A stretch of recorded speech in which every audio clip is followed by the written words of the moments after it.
what that dream is that you have. I don't care how disappointing it might have been as you've been working toward that dream. That dream that you're holding in your mind, that it's possible. Jangan lupa tekan like dan subscribe.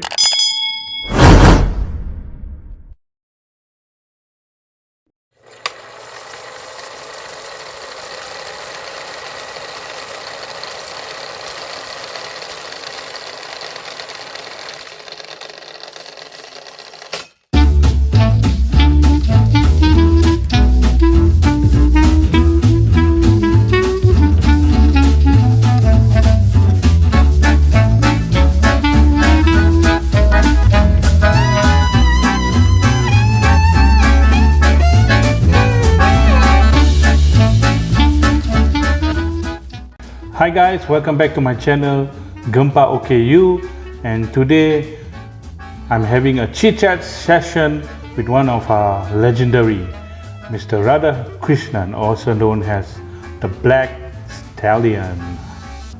Mr. Radha Krishnan, thank you very much for being on my channel Gempakoku. Me being a DJ itself has a lot of memories regarding your performance, the things that you have done. Can you maybe explain to us the first time that you ever started as a DJ? Well, thank you very much, Gempakoku, and thank you for having me on this channel of yours, which I always subscribe to. Some interesting videos that I've watched. Keep up the good work. Well, it's nice to be here. And I started at the very tender age, if I can call it tender, of 19. Right after school, I used to play in bands, and those days, you know, you're a band boy, as you say. And then after that, there was a magazine called Fanfare, which had a DJ competition. So my friends told me that I talk a lot. In fact, the guys I work in the band with, the Cellar Hi-Fi, back in 1970 at a place called the Cellar in PJ, which is right across the current PJ Hilton. I used to work in that club, and whenever I used to sing, before I sing the song, I will introduce the song, typical like a radio. So the guys told me, you should take part in this competition. I took part in the competition. It was held in Singapore, and I came out first. That was in 1973. Wow, that was I was like 3 years old. Okay, carry on. And then when I came back, and at that time I was working in the EPF, and I had a chance to do a radio program over Radio Malaysia. At that time it was called Radio 4. And no, it was called the Blue Network.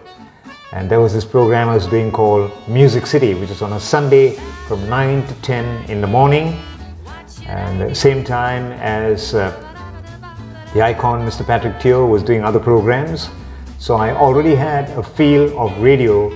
The only difference was the program was recorded, the tape was sent to RTM, and they played the tape on a Sunday.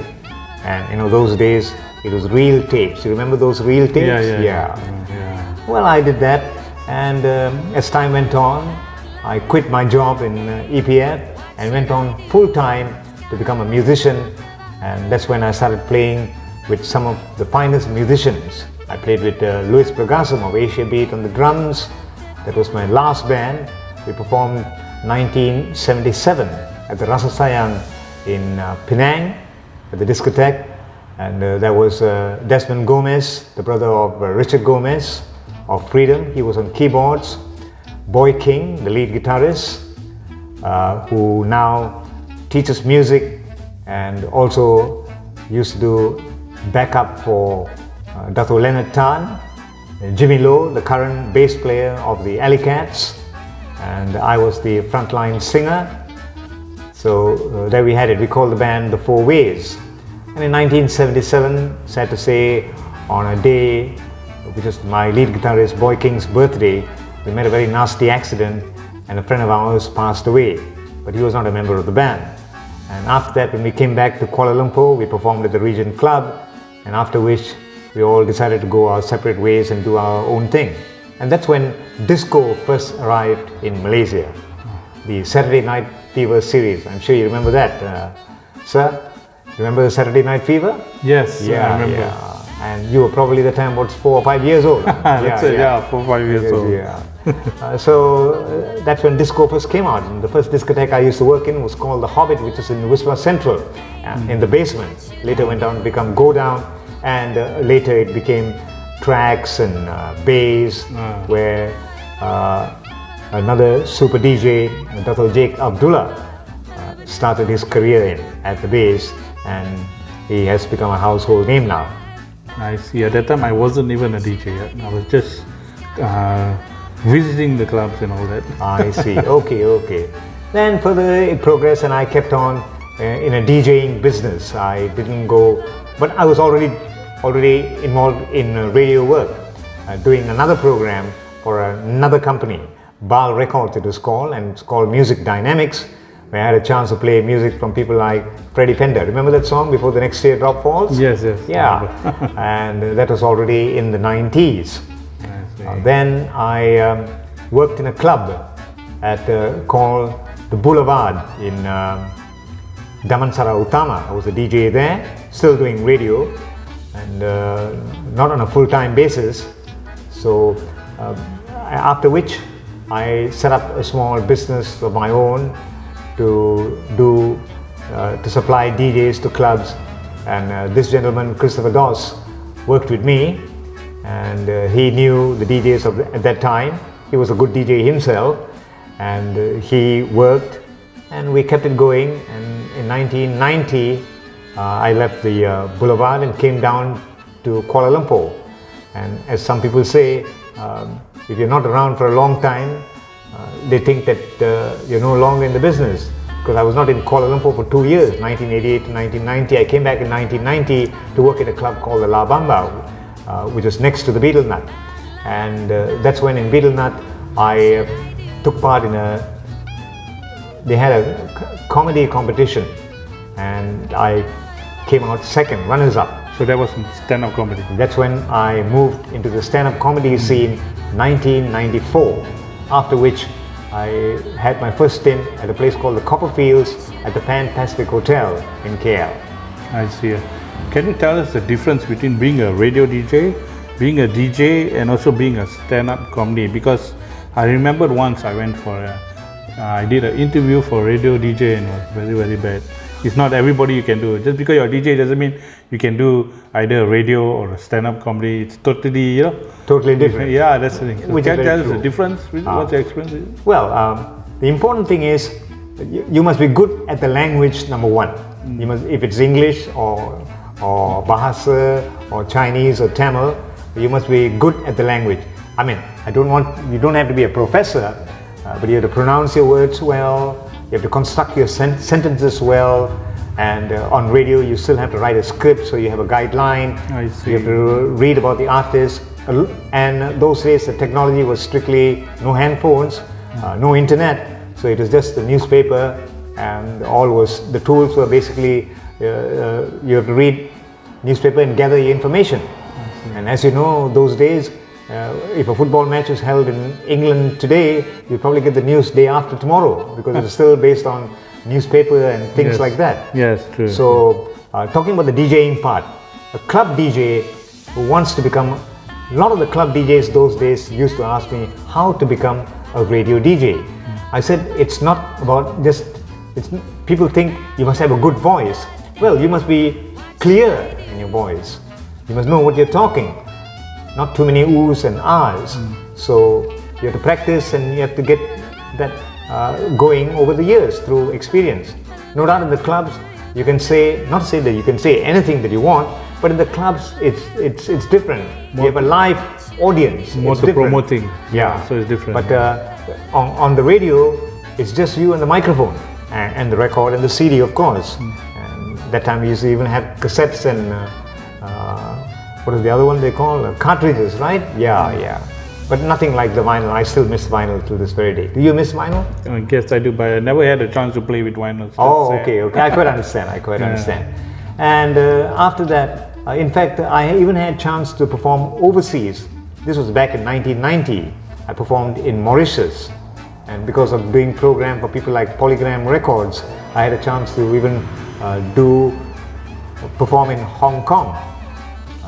Of course, Singapore I did, and more so over the recent years, I performed. I got into the MC thing, and I performed in Thailand. In Thailand, it was more in a club scene for a while, and also in Cambodia, Bangladesh, in India. I did a couple of MC jobs, but all in English because I was always doing English DJing and English MCing.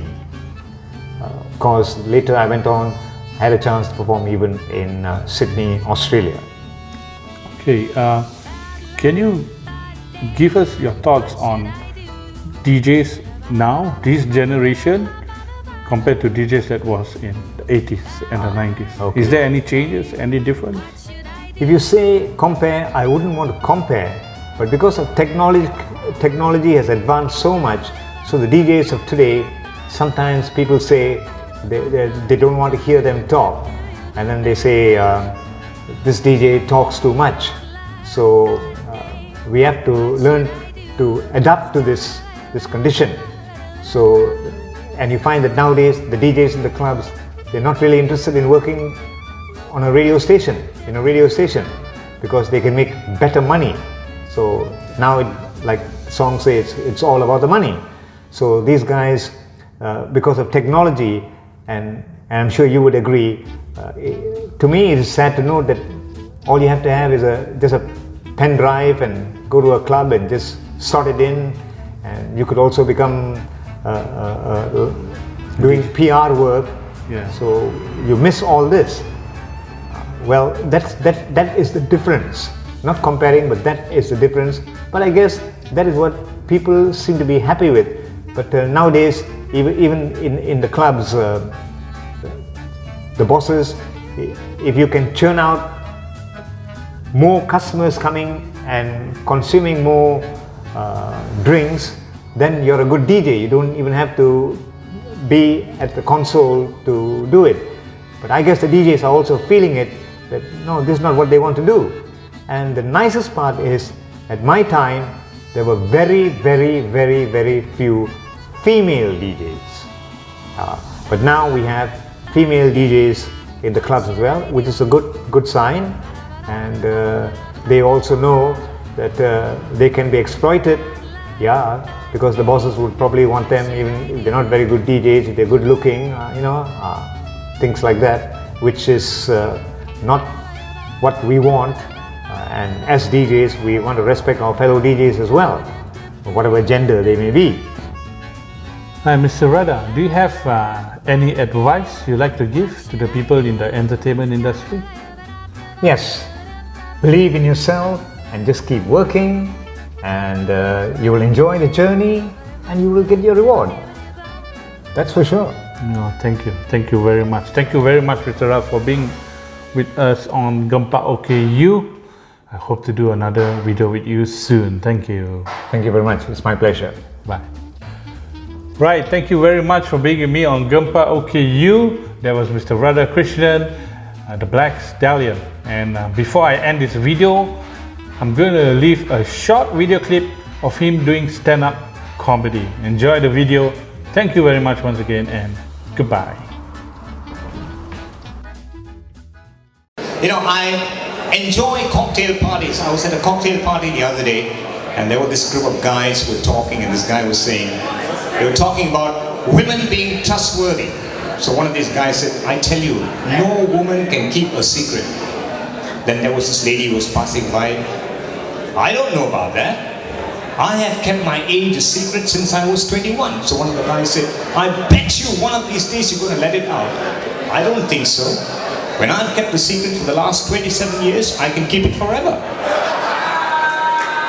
And then there was this other lady telling this other lady, hey sweetheart, You're wearing your wedding ring in the wrong finger. I know, sweetheart, that's because I married the wrong man. I love them cocktail parties. I tell you, school days are the best days of our lives. I miss my school days. Do you miss your school days? I tell you, when I used to go to school back in the 60s, I used to go to school on a bicycle. And those days when you go to school on a bicycle, you're considered A-OK, anak orang kaya.